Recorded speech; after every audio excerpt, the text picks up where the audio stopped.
When a key leader in your circle betrays the mission, turns out to be a fraud, or falls apart, do you throw your hands up, freeze in shock, and let the whole operation collapse? Because if a single betrayal can derail your entire calling, you never truly understood the sovereignty of the master or the power of your bench. Look at the Jedi Council during the Clone Wars or the High Republic era. When a Jedi Master falls to the dark side, turns traitor, or dies in battle, like Count Dooku abandoning the Order, it sends shockwaves throughout the galaxy. But the Jedi Council doesn't freeze or shut down operations. They don't panic and say, well, the code failed. Instead, they turn to the Praxium. They look at their deep bench of knights that have been trained in the trials from the very beginning and step up to fill the void. The betrayal of one individual never stops the overarching mission of the light.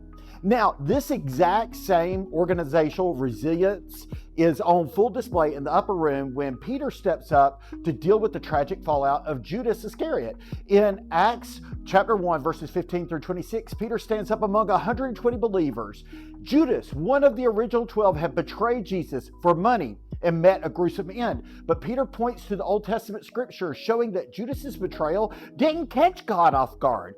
God didn't cause Judas sin. Human free will did that, but God's sovereign plan had already accounted for it. In fact, look at how Jesus treated Judas during his own ministry. Even knowing Judas would betray him, Jesus still poured into him. He loved him. He served him, even if he kept his closest inner circle reserved for Peter, James, and John. But Peter realized something critical. Judas's failure wasn't the end of the story. The mission had to move forward without gaps. So they went to the bench. They laid down strict qualifications. The replacement had to be someone who was with them from John's baptism all the way to the ascension.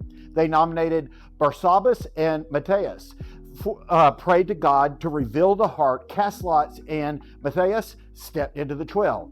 Here's the truth. People will fail you. Leaders will fail. Teammates will turn their backs. But God's sovereign plan was never contingent on human perfection.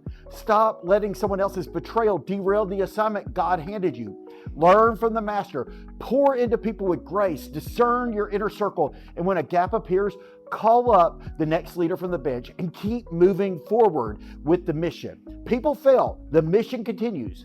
Follow for more galactic wisdom.